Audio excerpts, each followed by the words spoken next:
Prince Harry, the Duke of Sussex, arriving at the High Court in central London as part of the case against the Daily Mail publisher, Associated Newspapers Limited, publishers the Mail on Sunday, the Mail Online and the Daily Mail. He, alongside other names, including Sir Elton John, David Furnish, and other celebrity names and claimants. In this case, the third and final case... How are you feeling confident? Good luck, sir.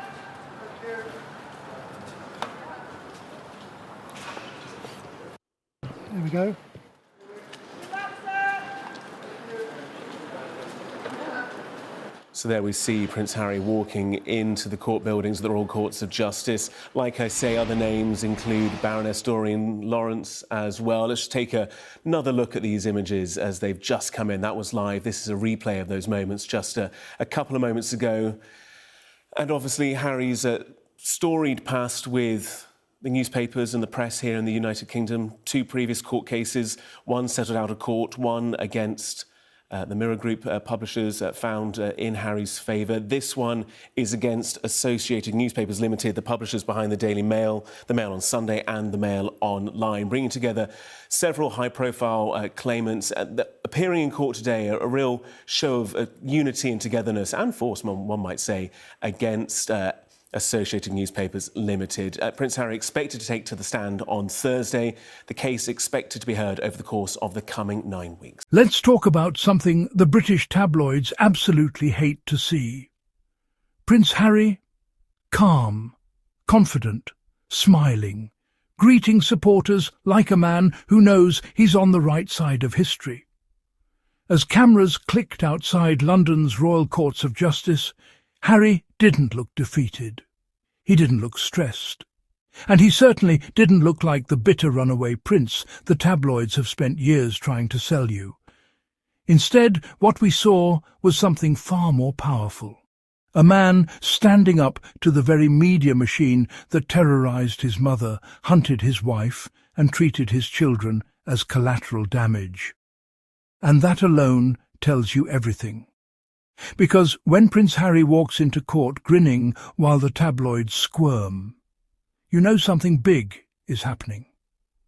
As Prince Harry arrived at London's High Court for the start of his legal battle against the publisher of the Daily Mail, witnesses described him as being in high spirits. Not tense, not withdrawn, not hiding behind lawyers. Harry greeted supporters. He smiled, he waved, he even stopped to thank an onlooker. And let's be clear, that moment matters, because for years the British press has tried to frame Harry as angry, unstable, isolated and miserable. Yet here he is, walking into one of the most significant trials of his life, holding his head high, dressed sharply in a dark suit, white shirt, black tie, every inch composed, every inch unbothered. That's not weakness, that's confidence. And confidence only comes when you know the truth is on your side. Now, let's talk about why this lawsuit is such a big deal, and why tabloids like the Daily Mail are shaking behind the scenes. Prince Harry is one of 7 claimants taking legal action against Associated Newspapers Limited, the publisher of the Daily Mail. The accusations? Absolutely explosive. They include the use of private investigators, illegal access to confidential records, phone tapping, listening in on private conversations, systematic intrusion into personal lives. This isn't gossip, this isn't rumour, this is a legal reckoning. And Harry isn't alone. Joining Prince Harry in this lawsuit are some of the most respected and high-profile figures in Britain. Sir Elton John and his husband David Furnish, Baroness Doreen Lawrence, whose son Stephen Lawrence was murdered and whose family endured horrific press intrusion.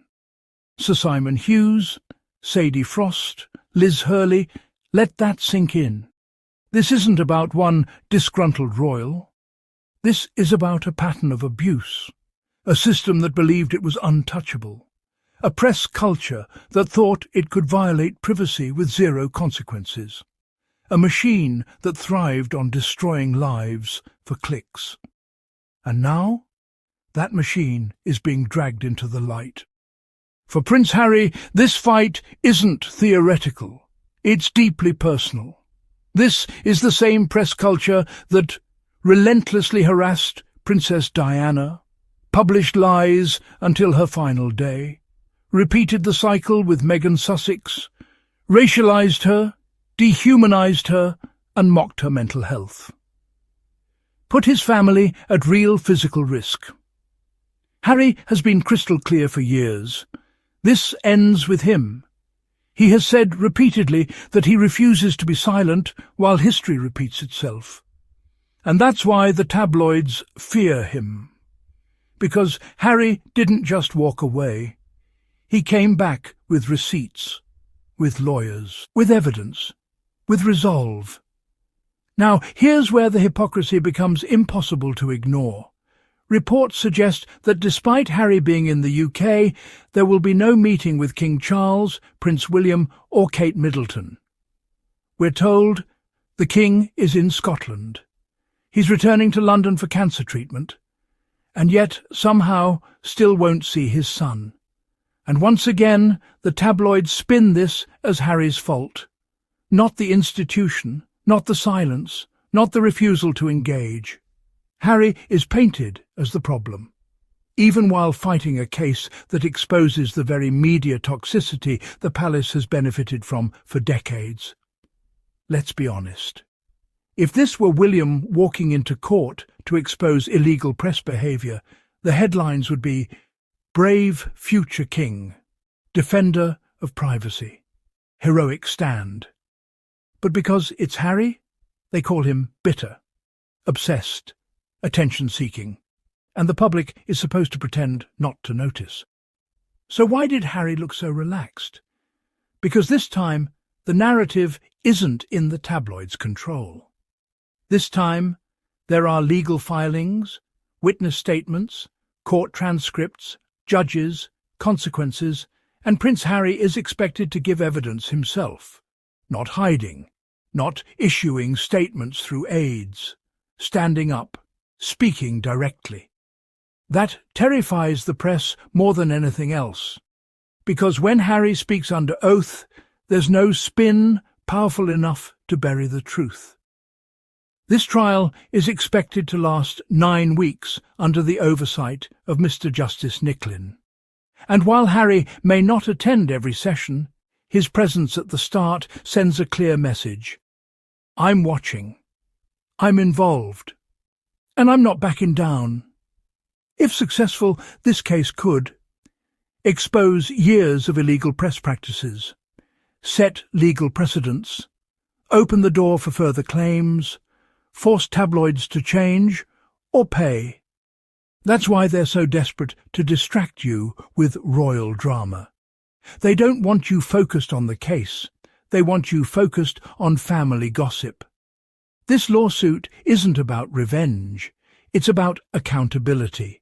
It's about saying you don't get to traumatize people for profit. You don't get to invade privacy because someone is famous. You don't get to destroy women and then rewrite history. And for anyone still pretending Harry and Meghan are playing victims, ask yourself this. Why would so many powerful people risk everything to expose the same publisher? Because the abuse was real. Prince Harry's smiling outside court wasn't arrogance, it was quiet satisfaction. The satisfaction of someone who knows the truth doesn't need screaming headlines. It just needs daylight. And whether the tabloids like it or not, daylight has arrived.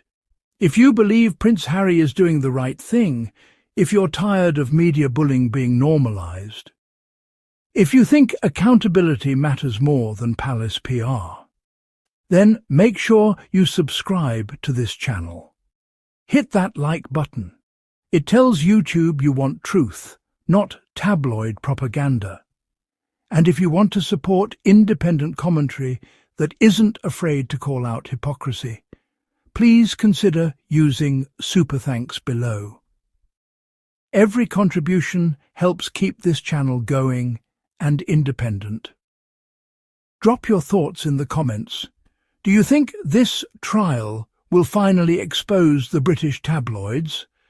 Until next time, stay informed, stay critical, and don't let anyone rewrite reality.